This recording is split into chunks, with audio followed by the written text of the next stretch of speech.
If loving you is wrong, I don't want to be right. If being right means being without you, I'd rather live a wrong-doing life. Your mama and daddy say it's a shame, it's a downright disgrace. But as long as I got you by my side, I don't care what your people say. Your friends tell you it's no future in love in a married man. If I can't see you when I want, Lord knows I'll see you when I can. If loving you is wrong, I don't want to be right. If loving you is wrong, I don't want to be right. Am I wrong to fall so deeply in love with you? Knowing I got a wife and two little children depending on me too. And am I wrong to hunger for the gentleness of your touch? Knowing I got someone else at home who needs me just as much. And are you wrong to give your love to a married man? And am I wrong for trying to hold on? Lord knows to the best thing I ever had. If loving you is wrong, I don't want to be right. If loving you is wrong, I don't want to be right. Welcome, welcome, welcome to another exciting episode of the Unrelenting Alchemist. All spiritual, all the time. Today's topic is one trick pony gambled and has a future in Elmer's glue. They say old habits die hard, but old horses, well, if you don't watch out, they might get sold for parts. Welcome, my friends, to another episode of The Unrelenting Alchemist, where we don't just tell stories, we may very well autopsy them. Today, we're going to unravel the tragic, comedic, and all too real parable of the one-trick pony. He bet everything on a game he barely understood, and now he's looking at a future written in nothing but glue. Once upon a time, there was a proud workhorse, a real Clydesdale, sturdy, dependable, not flashy, not fast, but strong.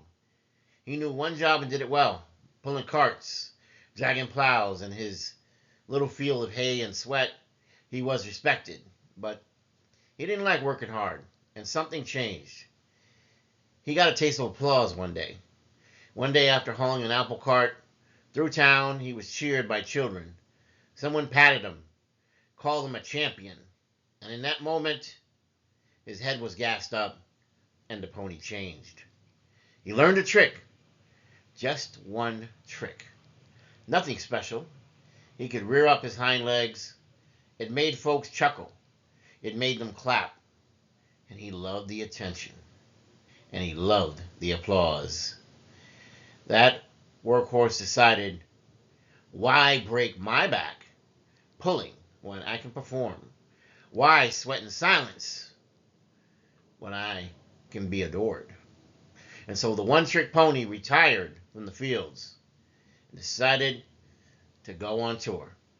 Small-time shows, birthday parties, traveling acts. Wherever there was noise, he'd rear up and come for his applause. But here's the problem with tricks. They're not a lot of work, and they get old real fast. He did the same thing over and over. And what once had caused some folks to cheer now sparked some yawns. The audience changed. New acts came in. Flashier ponies, sleeker breeds, trickier tricks. But our old Clydesdale had only just the one, and he bet everything on applause. And when the applause stopped, he didn't know what to do. So he gambled. Not in a literal sense, but spiritually. He put his worth on the table and said, let me double down. Let me win them back. They loved my trick. I can reclaim that glory again. He started to exaggerate the trick. In fact, working too hard trying to make the trick work, he hurt himself trying to leap instead of rear. He painted his hooves. He got a ridiculous hat.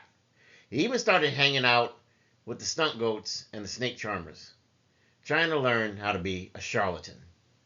He stopped being himself, and he became a mockery, a parody of what he once was.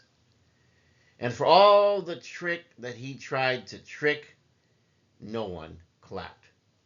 He started doing shows for feed. Literally, let me rear up and you toss me oats. Once the crowd's favorite, now he was just another act, trying to hustle a sugar cube. The problem wasn't just the trick. It was the lack of the one-trick pony's growth. He never learned more tricks. He never worked hard. Never questioned who he could have become beyond the applause of the one trick. And when his legs started to ache and his joints started to creak, the circus quietly let him go. It wasn't like he was really drawing in the applause anyway. And then came the final call, a recruiter, a sweet-talking, slick salesman that told him, "You still got value, and I can definitely work with you." The one-trick pony was loaded into a train car. It was warm. It smelled of old hay, but also of resignation. And the horse didn't know how to read, but outside the boxcar in bold letters said, "Destination Glue Factory." And the saddest part, he really wasn't resisting. He had volunteered for it. Elmer's Glue don't ask for many resumes. They don't need charisma.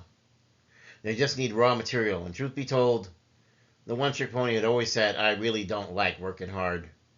They sold me when they said I could laze around and do nothing." And that's what the salesman had told him. And he jumped into the car without even questioning a single thing. The one-trick pony gambled everything on that one last try for applause and lost. Now he was going to be paced, not admired, not remembered, just smeared across kindergarten carts and broken vases. And for the occasional kid that was dropped on his head as a baby, he would make for a good high after snorting the glue bottle, when the kid ran out of scented markers to huff and sniff. The irony, in becoming glue, he would finally be useful again, but only as an object, a function, not a soul. You see, the tale of the one-trick pony isn't just about horses. It's an allegory. It's a metaphor. And it's about us. It's about anyone who gets addicted to external validation. If you don't get an internal award from yourself inside whenever you do things, then you're catering to the wrong people and you're looking for the wrong type of reward. You don't need to chase trends. You don't need to be a professional that refuses to reskill, a person that has an outdated identity. This story plays out everywhere. You don't adapt. You don't evolve. You just stay what you are. And if your only value is tied to that applause, that external validation, then what's left when it's gone? What's left when it fades? It didn't have to end this way. The pony could have learned new tricks, could have mentored colts, could have returned to the field, not to labor, but maybe to guide, maybe to supervise. He could have found value beyond back-breaking work and sensationalist performance. In real life, it's never too late to evolve. You are not a trick. You are not a trend. You're not glue waiting to be poured into a bottle. You are a being with choice. You were brought to this earth with gifts. You're chosen. And so, to the one-trick ponies of the world, if I were you, I would step off that train immediately. The factory does not own your future. Every day, you have a chance to become something more than just the echo of a crowd, to be something which is becoming obsolete. Learn that new trick. Teach others. Create. Reinvent yourself. It's not a betrayal of who you are at all. It's your salvation of tapping into your potential and realizing that you're more than just a single trick. And once you know that, you'll never, ever be slated to be anyone's bottle of Elmer's glue again. If this resonated with you, drop a comment below. What was your trick? And what new things are you learning to evolve and grow? Please subscribe to the Unrelenting Alchemist for more tales, more spiritual awakenings, more myth-bending storytelling, mythological and stories about beings of different sorts, calibers, including the gods.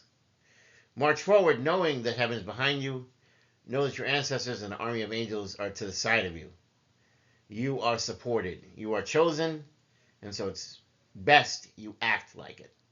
Thank you for joining me in this sacred hour. This has been the Unrelenting Alchemist. Until next time, my collective, walk wisely, walk bravely, and when the dark calls, answer not with fear, but as always, with fire and light, and perhaps a new trick. And if I don't see you, good morning, good afternoon, good evening, and good night. Please don't forget to like, share, and subscribe. I love you.